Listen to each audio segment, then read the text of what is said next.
بسم اللہ الرحمن الرحیم۔ طالبات السلام علیکم۔ آج ہم مولوی نذیر احمد کا لکھا ہوا یہ مضمون اکبری کی حماقتیں یہ سبق پڑھیں گے۔ یہ انہوں نے ان کے ناول میرات العروس سے لیا ہوا ہے۔ میرات العروس کا کیا مطلب ہے؟ دلہن کا آئینہ۔ اب مولوی نذیر احمد جو ہے یہ سر سید احمد خان کے قریبی ساتھیوں میں سے تھے اور ان کی اصلاحی تحریک سے متاثر تھے، ٹھیک ہے۔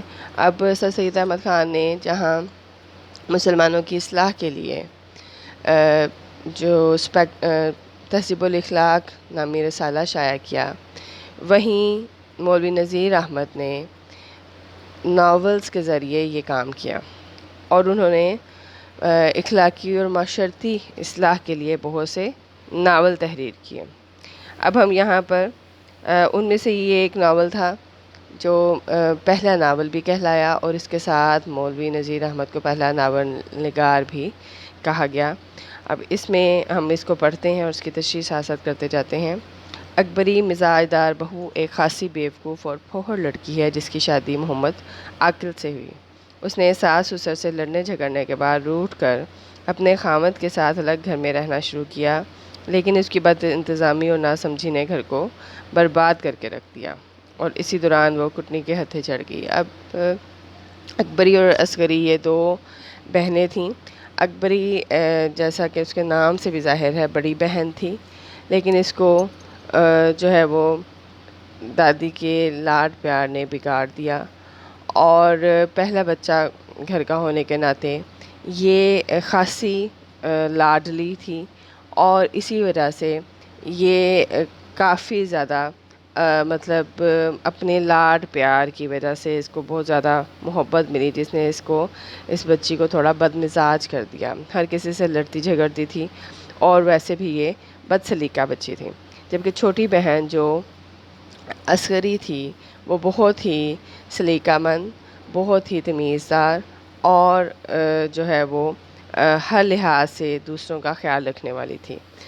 اب دونوں بہنوں کی بڑی ہونے پر ایک ہی گھر میں شادی ہوتی ہے اور اکبری جو ہے وہ اپنی بد سلیقہ ہونے کی وجہ سے، اپنے لڑاکا ہونے کی وجہ سے بہت جلد اپنے سسرال سے الگ ہو کر رہنے لگتی ہے اور اپنی بد انتظامی کی وجہ سے وہ بہت جلد اپنے گھر کو تباہ و برباد کر کے رکھ دیتی ہے۔ یہاں سے پڑھتے ہیں، اتفاق سے ان دنوں ایک کٹنی شہر میں وارد تھی اور ہر جگہ اس کا غل تھا۔ وارد تھی مطلب ایک کٹنی جو تھی ایک لوٹنے والی شہر میں آئی ہوئی تھی اور ہر طرف اس کا شور تھا۔ محمد عاقل نے بھی بی بی سے کہہ دیا تھا کہ کسی اجنبی عورت کو گھر میں مت آنے دینا۔ ان دنوں ایک کٹنی آئی ہوئی ہے، کئی گھروں کو لوٹ چکی ہے، لیکن مزاج دار شدت سے بیوقوف تھی۔ اب مزاج دار جو بد مزاج کے لیے مزاج دار کا لفظ استعمال کیا انہوں نے، کہتے ہیں کہ وہ انتہائی بیوقوف عورت بھی تھی اور انتہائی لالچی عورت بھی تھی، اور وہ جو ہے وہ ایسی عورتوں، اجنبی عورتوں کے ساتھ بڑی پیار محبت سے پیش آتی تھی، جبکہ اپنوں کا لحاظ یا خیال نہیں رکھا کرتی تھی۔ اس کی عادت تھی ہر ایک سے جلدی گھل مل جانا۔ ایک دن وہی گھٹنی حجن کا بھیس بنا اس گلی میں آئی۔ یہ مکار حجن یعنی یہ جو چالاک، اب حجن ہم کسے کہتے ہیں جس نے بہت سے حج کیے ہوئے ہوں۔ اب وہ ایک مکار عورت تھی اور لوگوں کو لوٹنے والی عورت تھی، تو اس نے ایک حجن کا بھیس بھرا تاکہ وہ لوگوں میں جو ہے وہ نیک اور شریف عورت کے نام سے جانی جائے اور لوگ اس پر یقین کریں۔ بیوقوف عورتوں کو پھسلانے کے لیے طرح طرح کے تبرکات اور سطح قسم کی چیزیں اپنے پاس رکھا کرتی تھی۔ کہتی ہے کہ لوگوں کو عورتوں کو اپنے جھانسے میں لانے کے لیے چھوٹے چھوٹے تبرکات ان میں تقسیم کرتی تھی اور پھر ان کے ہاں سے زیور اور اچھی چیزیں، گھر کی قیمتی چیزیں لوٹ کر لے جاتی تھی۔ اب تسبیح، خاک شفا، زمزمیہ آب زمزم جس میں پانی ڈالا ہوا ہوتا ہے، مدینہ منورہ کی کھجوریں، کوہ طور کا سرما، خانہ کعبہ کے غلاف کا ٹکڑا، عقیق البحر اور مونگے کے دانے، ناد علی، پنسورہ اور بہت سی دعائیں۔ گلی میں آ کر اس نے اپنی دکان کھولی تو بہت سی لڑکیاں جمع ہو گئیں۔ مزاج دار نے بھی سنا، زلفن سے کہا کہ گلی سے اٹھنے لگے تو حجن کو یہاں بلا لانا، ہم بھی تبرکات کی زیارت کریں گے۔ زلفن جا کھڑی ہوئی اور حجن کو بلا لائی۔ مزاج دار نے بہت خاطرداری سے حجن کو پاس بٹھایا اور سب چیزیں دیکھیں۔ سرما اور نادر علی دو چیزیں پسند کیں۔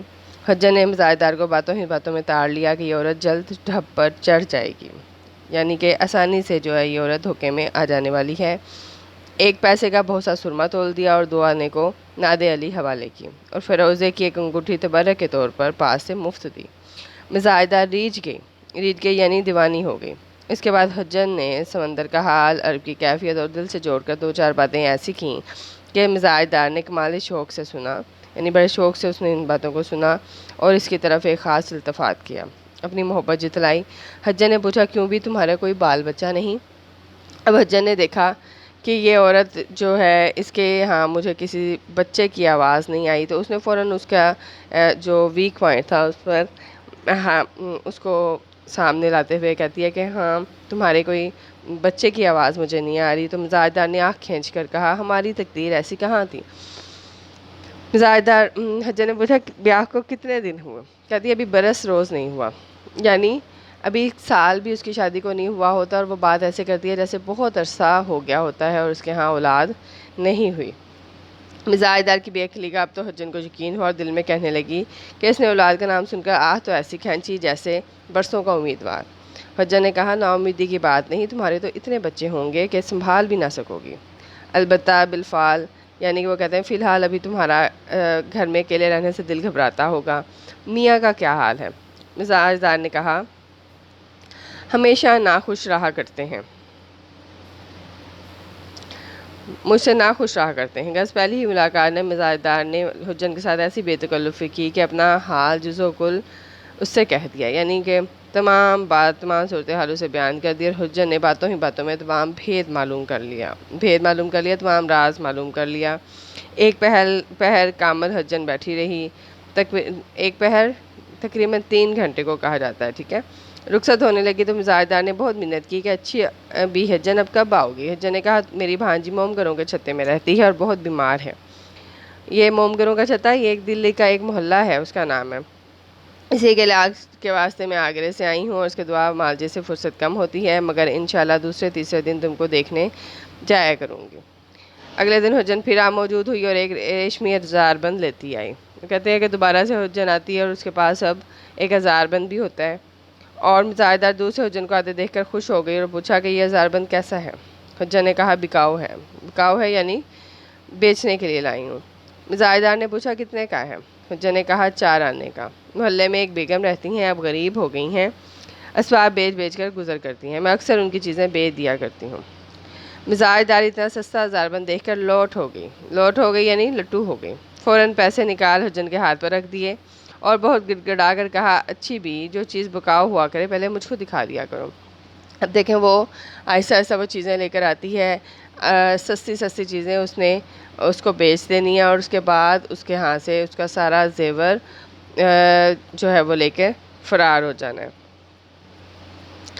حجن نے کہا بہت اچھا، پہلے تم پیچھے ہو۔ اس کے بعد ادھر ادھر کی باتیں ہوا کیں۔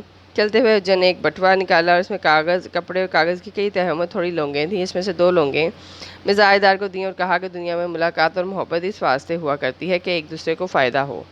میں یہ 2 لونگیں تم کو دیتی ہوں، ایک تم چوٹی میں باندھ لو اور دوسری بہتر ہے کہ تم میاں کی پگڑی میں رہتی، پر تمہارے میاں شاید چھپا کریں، خیر تکیے میں سیدھو اور اس کا اثر آج ہی دیکھ لینا، لیکن اتنی احتیاط کرنا کہ پاک صاف جگہ پر رہیں اور اپنے قد کے برابر ایک کلاوہ مجھ کو ناپ دو۔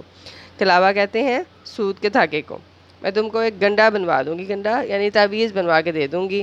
میں جب حج کو گئی تھی تو اسی جہاز میں ایک بھوپال کی بیگم سوار تھیں، شاید تم نے ان کا نام بھی سنا ہو، بلقیس جہانی بیگم۔ سب کچھ خدا نے ان کو دے رکھا تھا، دولت کی انتہا نہ تھی، نوکر چاکر نال کی پال کی سب، ایک تو اولاد کی کمی اور دوسرا سے رنجیدہ رہا کرتی، کوئی بچہ نہ تھا، دوسرا نواب صاحب کو ان کا مطلق التفات نہ تھا، یعنی کہ وہ کہتے ہیں کہ ان کا شوہر بھی ان کی طرف محبت سے پیش نہیں آتا تھا، ورنہ بیگم صورت میں چندے آفتاب چندے ماہتاب، حسن و دولت پر مزاج اتنا سادہ کہ ہمدے سے نہ چیزوں کو برابر بٹھانا اور پوچھنا، نہ چیز یعنی کمتر لوگوں کو۔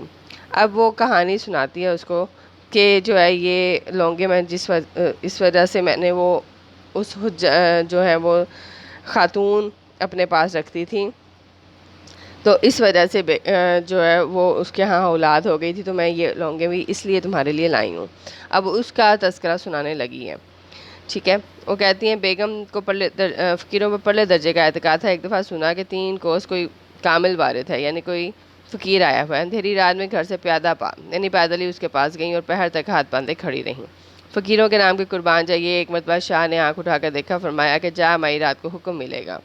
رات کو خواب میں بشارت ہوئی، یعنی خوشخبری یہ ہوئی کہ حج کو جا اور مراد کا موتی سمندر سے نکالنا۔ صبح اٹھ کر وہ حج کی تیاریاں کرنے لگتی ہیں اور جہاز پر سوار ہو جاتی ہیں۔ پھر وہ کہتی ہیں کہ ہم لوگ بھی اس کے ساتھ سوار تھے، اور پھر یعنی ایک پوری کہانی وہ بناتی ہے، اور اس کو سنانے کے لیے صرف اس کو اس کا اعتماد حاصل کرنے کے لیے اسے ایک عورت کی، ایک بیگم صاحبہ کی کہانی سناتی ہے کہ فقیروں نے اسے دعا دی تھی، اور اس کے ہاں جو ہے وہ اتنی اولادیں ہوئیں کہ وہ پھر سنبھالنا اس کے لیے مشکل ہو گیا۔